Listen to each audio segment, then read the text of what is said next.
Aspyr continues their remaster streak with a follow-up to the successful Tomb Raider 1-3 remaster. This newly enhanced collection rounds out the first 6 games in the series. What's especially noteworthy about Tomb Raider 4-6 Remastered is all the restored content that's being added. It gives it an element of newness to the package that may just entice those on the fence. Aspyr's approach to one of the series' most critically panned games, Tomb Raider 6, is also going to be fascinating to witness. And we don't have too long to wait, considering Tomb Raider 4-6 Remastered releases February 14th for Nintendo Switch, PlayStation 4, PlayStation 5, Windows PC, Xbox One, and Xbox Series X and S. So join us as we explore these 15 facts about Tomb Raider 4-6 Remastered. Enhanced and classic graphics unite. The most obvious upgrade with these kinds of remasters tends to be the visuals, and just like Tomb Raider 1-3 Remastered, this collection is no different. Aspyr has continued working closely with Crystal Dynamics to use a modified version of the original game's engine, with the benefit of upscaled textures and improved lighting. As seen from the trailers and the new images, there's a host of new environmental assets for 4-6 to boot. The team also carries over the option to freely toggle between the original and enhanced graphic modes at any time while playing Tomb Raider 4-6 Remastered. Modern and tank control schemes. One of the most notorious things about classic Tomb Raider titles are the tank controls. These two can be toggled on or off in 4-6 Remastered, though only in the menu. The modern control scheme allows full camera control and direction-dependent character movement. Dashing and ducking can also be held down or simply pressed as a toggle option. Boss health bar toggles. Classic Tomb Raider titles were known for their difficulty, and tough bosses were a big part of that. Tomb Raider 4 was especially known for its memorable boss encounters inspired by Egyptian mythology. This remaster allows you to toggle health bars for every boss in Tomb Raider 4-6, which should make those encounters with Giza's Guardians that much more manageable. New photo mode settings. Photo mode gets a bit of an upgrade, coming from the 1-3 remaster. Tomb Raider 4-6 Remastered finally adds the option to adjust depth of field, zoom in and out, and change the angle of the camera. Additional poses and outfits. These added camera controls will be great for all the newly added poses and outfits that Lara Croft is receiving in the 4-6 remaster. While the additional poses only apply within photo mode, the different outfits can most likely be selected from a menu and worn during gameplay. Wearing different outfits was only added with a later patch for 1-3 remastered, but the devs have confirmed that 4-6 will include additional poses and outfits for Lara Croft. We'll have to wait and see if those outfits are exclusive to photo mode or not. 4K resolution at 60 frames per second. One thing we do know for sure is Aspyr's commitment to target 4K resolution and 60 FPS for PS5 and Xbox Series X. There was a patch for 1-3 Remastered that added a 120 FPS option for PS5 and Series X users, and we assume this will be patched for 4-6 some point down the line as well. Xbox Series S users can expect a bit of a downgrade with a targeted 1440p at 60 FPS, while Switch and PS4 users get 1080p at 60 FPS. While we don't know for sure if Aspyr has improved performance for the classic graphics, so we can only assume 4-6 will run at a capped 30 FPS while playing with classic mode graphics like in 1-3.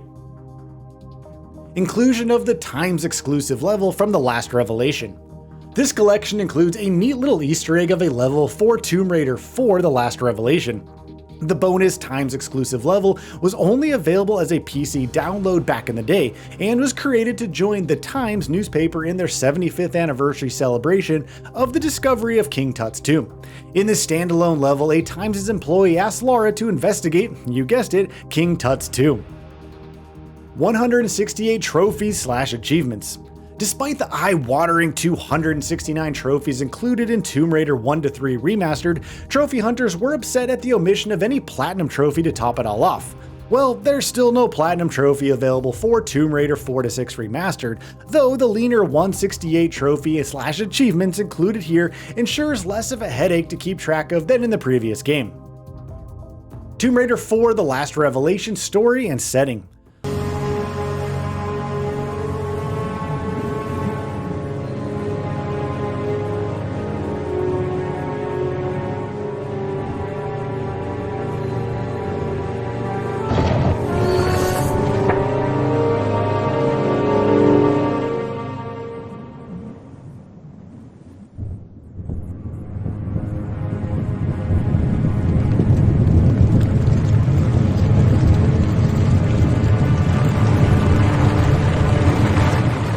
Lara investigates Egypt this time around and even gets to raid the most famous of all tombs, the Giza pyramids.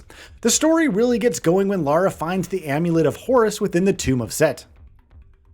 Tomb Raider 4 returns to the series' roots. The setting of an ancient Egypt and its crypts and tombs called for a particularly nostalgic gameplay approach. As such, the last revelation emphasizes more logic puzzles and compact room platforming as opposed to the open zone key-finding design common within Tomb Raider 2 and 3. Tomb Raider 5 Chronicles Story and Setting. Tomb Raider 5 Chronicles has perhaps the most unconventional narrative out of all of the Tomb Raider games. The story framing is done not from the perspective of Lara herself, but a group of her closest friends and allies. You play as Lara through a set of 4 story vignettes. The reason for this somber reminiscence of Lara Croft is due to her being presumed dead following the events of the last revelation.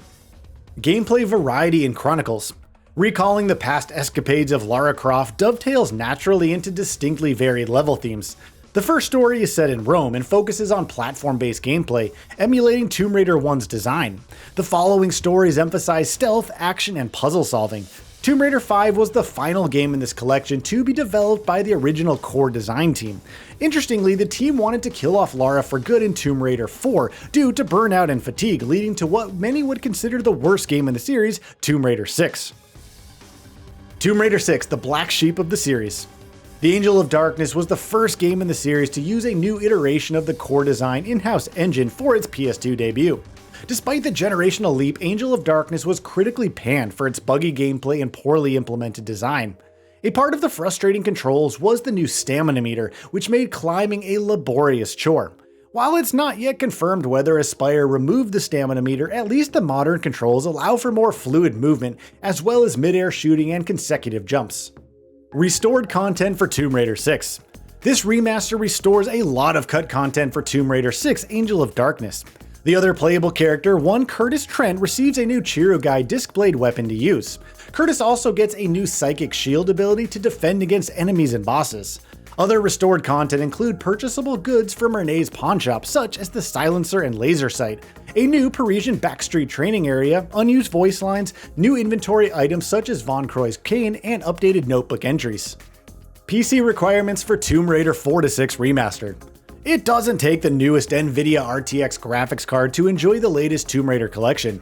Just like the previous remaster, Tomb Raider 4-6 can run on old laptops and still be enjoyed. As per the Steam page, the minimum PC requirements are an Intel i3/AMD FX 4100 processor and GeForce GT 621GB/Radeon HD 8670D graphics card, both 10-year-old hardware. Recommended specs include an Intel i7/AMD Ryzen 7 5800 processor and NVIDIA RTX 2080/Radeon RX 6750 graphics card. With a global release for older consoles like the PS4, Xbox One, and Switch, and some very attainable minimum PC requirements, just about anybody could enjoy Tomb Raider 4-6 Remastered.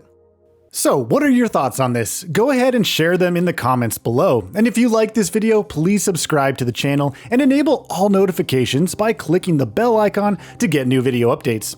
We upload every day and would really appreciate your support. Thanks for watching.